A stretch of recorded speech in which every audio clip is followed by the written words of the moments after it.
Les coulisses de l'action municipale, un film documentaire réalisé en novembre 2024, suite du premier film réalisé en janvier 2022. Ce documentaire retrace les réalisations du programme Ville Résiliente, financé par l'Union européenne en faveur des villes d'Onkaï et Ouando, à hauteur de 32 millions d'euros pour l'amélioration des conditions de vie des populations et l'attractivité des villes secondaires. En témoigne également cette exposition installée à l'université Denis Sassou Nguesso à l'occasion de la Journée mondiale de l'environnement célébrée le 5 juin de chaque année. Nos villes connaissent actuellement une croissance démographique et spatiale accélérée, se traduisant par divers problèmes dont celui de la gestion de leur environnement. La lutte contre les déchets, dont les déchets plastiques, est une question majeure qui touche l'environnement et le bien-être des populations urbaines.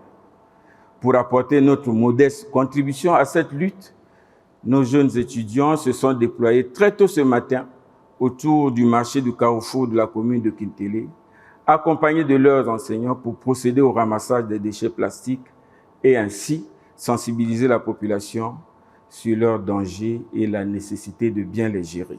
Le programme Ville Résiliente en République du Congo, financé par l'Union européenne et mis en œuvre depuis 2020, s'inscrit parfaitement dans le cadre des enseignements dispensés à l'université Denis Sassou Nguesso, notamment à l'Institut supérieur des sciences géographiques, environnementales et aménagement. Je me réjouis pour une seconde fois de la présence du ministre de l'économie, du plan et de l'intégration régionale. Je me réjouis de la présence du directeur de cabinet du ministre de l'assainissement urbain, du développement local et de l'entretien routier, à qui je propose respectueusement un partenariat avec l'université Denis Sassou Nguesso dans la mise en œuvre de nombreux projets qui se dessinent dans votre secteur. Les étudiants de l'université Denis Sassou Nguesso, les enseignants, des représentants des institutions nationales et des organisations de la société civile, en présence du ministre de l'économie, du plan et de l'intégration régionale Ludovic Ngatié, ont été édifiés sur la résilience urbaine à travers le programme Ville Résiliente, fruit du partenariat Union européenne-Congo. Et notre programme Ville Résiliente touche également les aspects d'assainissement, d'environnement.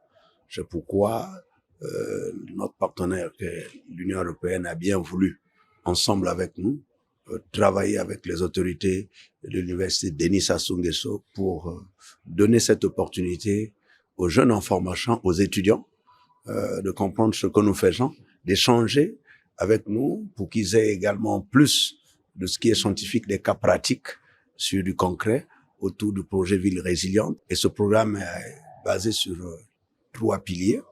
Donc, nous avons eu une composante qui a traité la thématique gestion des déchets, renforcement des capacités de la société civile. En fait, ce renforcement touche la chaîne de pré-collecte, de transformation, de mobilisation, de sensibilisation de population autour des problématiques de la cité, notamment les déchets. Il y a eu également une autre composante qui a traité les travaux en délégation avec l'FD. C'est ce qui a permis de faire le pavage de certaines voiries dans les 2 villes, le traitement des ravins, en Kaï surtout, au Ouando aussi. Et donc là, avec l'implication des ministères concernés et l'assistance technique, qui est en fait le socle de tout le programme. Là, nous renforçons les capacités, nous formons, nous pouvons apporter les appuis à tous les ministères ou toutes les parties prenantes impliquées dans le projet. C'est un honneur de participer et de concrétiser une activité qui touche chaque individu de cette ville, qui touche chaque habitant concrètement dans son quotidien, que ce soit parce que les travaux ont permis de développer la résilience au niveau local, de canaliser les inondations, de lui permettre, lui ou elle, de travailler, d'avoir ses activités économiques, de permettre d'avoir ses enfants qui souffrent moins de problèmes de santé, de permettre de faire en sorte que les déchets, la ville soit propre, reverdisse et se prépare à l'avenir, la fameuse résilience dont nous parlons, et puis surtout, soit concrètement impliqué dans la mise en œuvre des politiques publiques et de la délivrance de services. Je pense que c'est ça qui est essentiel. On ne peut être que fier et heureux de voir cela se réaliser concrètement aujourd'hui, oui. Donc, nous avons conçu ce programme dans un objectif de permettre de tirer les leçons. on a souvent le réflexe, quand on parle de pilote, de voir que c'est un problème de la part du gouvernement. Mais c'est aussi un pilote pour les habitants. C'est aussi un pilote pour les voisins, les villes voisines qui se rendent compte qu'il y a un développement qui se fait dans une ville, qui avance, etc. Donc chacun doit s'interroger sur quelles sont les perspectives. Et pas uniquement en termes de « ah, je veux le prochain financement », mais en termes de « je veux la prochaine ville résiliente ». Et comment est-ce que j'y arrive? Comment est-ce que je profite des mécanismes de décentralisation? Comment est-ce que je profite du pouvoir de la ville? Et le pouvoir de la ville, c'est pas le maire. Le pouvoir de la ville, ce sont les gens qui habitent dans la ville, en accompagnement et en concertation évidemment avec les mairies. À travers différents échanges, les panélistes ont relevé les acquis du programme Ville résiliente et surtout des défis à relever en vue de la pérennisation de ce modèle de développement urbain. La résilience urbaine implique la capacité des communes, des villes à faire face aux catastrophes, aux aléas climatiques avec les notions de changement climatique, à résister avec autant d'aisance à ce genre de phénomène naturel.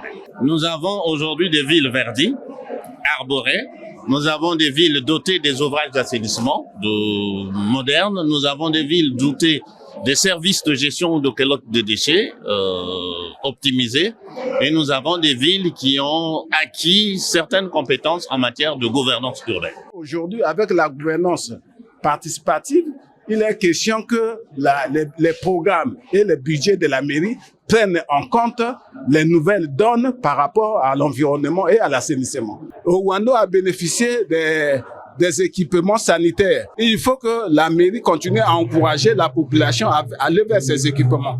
Et aujourd'hui, dans les nouveaux programmes de la mairie, il faut bien que tout ce que nous avons acquis au niveau du programme intègre et les programmes et les budgets, quel que soit le volume de finances. C'est un projet qui a permis à la ville d'Oncaï de régler tant soit peu les questions les plus pertinentes liées à l'amélioration des conditions de vie des populations, notamment les questions d'assainissement, la gestion des déchets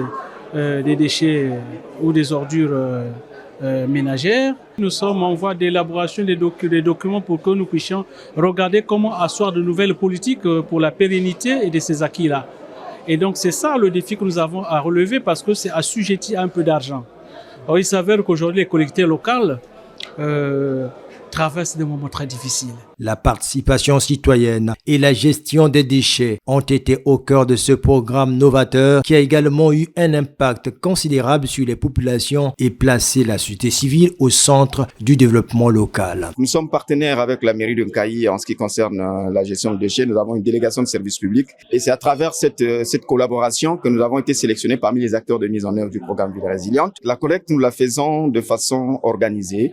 Nous avons mis en place une filière complète de gestion de déchets. Nous réalisons la pré-collecte de déchets. Nous passons de porte à porte et ça se fait de façon que il y a du matériel ou une logistique qui est déployée sur le terrain avec des équipes.